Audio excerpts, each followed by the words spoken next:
Hey, what's going on, guys? FullFrontage here. Today bringing you guys a Clash Royale video, and we have balance changes coming for Season 5. We'll have Season 5's info later on, but I'm very excited for these balance changes. You guys can see the cards on the screen that are getting touched. Mirror is the only card that's not getting touched, so all these cards are getting changed. The question is, what is it going to be? So, looking at the balance changes, first up is going to be the Elixir Golem. His hit points are going to be decreased by 10% across the board. So if we jump into the info, comparing it to the other, compared to what it is in the live build right now, the new balances will be his hit points are 1267. In the current game that you guys have right now, at the time I'm recording this video, his HP is 1408, so quite a bit of damage, health nerf there.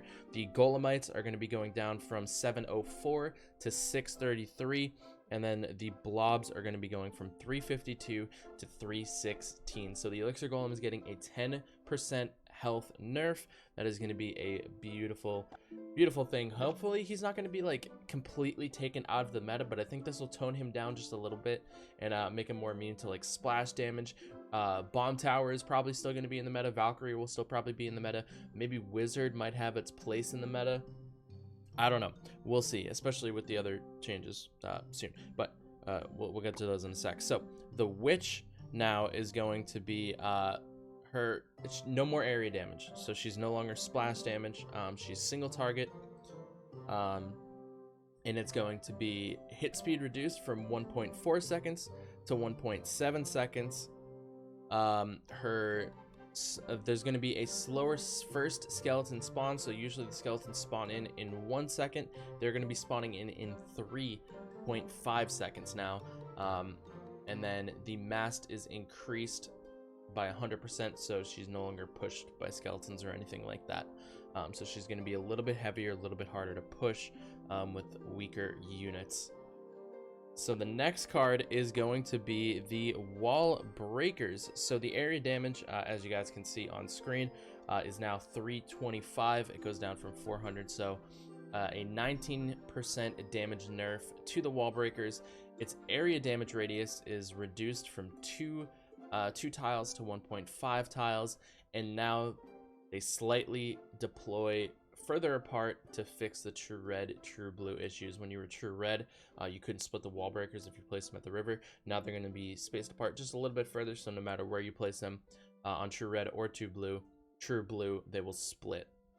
So that is a really nice change. The Fisherman has a nice change coming in as well.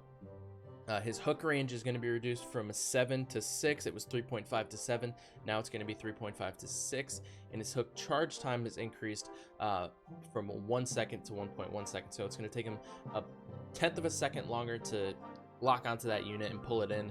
And he also won't be able to do it as far. If you guys would like to see any interaction changes with the Fisherman, let me know down in the comment section below, and I might do a video on it. I'll also ask the same thing on Twitter, and I'll post a video on that at some point today if people want to see some different interaction changes with the Fisherman and what he can still pull, how he can still activate King Tower, all of that good stuff. So the next one is going to be the Baby Dragon. The Baby Dragon is going to have a little bit of a hit point reduction. It's going to be 4.5%. So the current hit points in the live build for Season 4 are 1,064. That's going to go down to 1,024 in Season 5. So a little bit of a slight change for the Baby Dragon there. The next one is going to be the Executioner. The Executioner is getting touched just a little bit. His max range is going to go from 4.5 to 5. So that is the absolute max range for that. And then the axe radius is going to go down 20%, so it won't hit as wide of an area. And also the hover time is going to be increased from 1 second to 1.2 seconds. So he's going to be attacking a little bit slower, but he does have a little bit more range on him. So a little bit nice change there. It doesn't attack as fast, doesn't attack as wide, but attacks a little bit longer. So that is going to be good. Barb Barrel, we've kind of seen Barb Barrel knocked out of the meta a little bit, so it's getting a 8% damage increase So if I go to challenge level, its area damage is 186 in the current build, and it's going to be 200. And I believe that still won't. Oops. I believe that still won't kill Princess at tournament standard. No. So at equal level, Barrel does still not kill Princess. Princess will survive at 16 HP. So just adding a little bit more to the Barrel to try to make it a little bit more viable. So overall, I really like these changes. I think these changes are going to be great. They touched all the cards that really needed to be addressed. And this is going to shake up the meta a little bit. We'll see where it is, and then they'll come back in December. Just to give a little bit of an insight on my perspective of balance changes. I understand there are still cards that are like arguably really strong. Expo, Royal Giant, Mega Knight, probably Giant Skeleton, things like that. Once the meta kind of shapes itself and we see things like in and out, like obviously it's good to have cards that are like meta, and it's good to have cards that are not meta. Like I think that's healthy for a game. I think if every single thing was viable, it would be a little it wouldn't be as fun, as intriguing, because then there's not a lot to analyze. Like it could literally be anything could be played out of the 95 cards in the game in an 8-card deck. There are 87 other cards that could be viable in it. I like having meta, not meta. I personally wouldn't care for a like completely perfect balance game, because then once that happens, nothing changes, right? Nothing will ever change. So I like having these flip-flop metas. I think it's okay.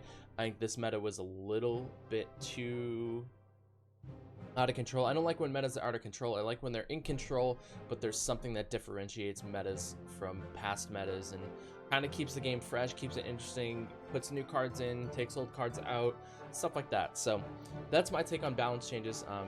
Let me know your guys' thoughts down in the comment section below. So 2 things for the comment section. If you guys want to see different Fisherman interactions, and let me know your guys' thoughts on balance changes and your philosophy and personal opinion on them. I'd love to have a discussion with you guys, but hope you guys enjoyed. If you did, make sure you leave a like and subscribe for more content. I'll talk to you guys in the next one. Have a great day, everybody. We'll see you later. Peace out.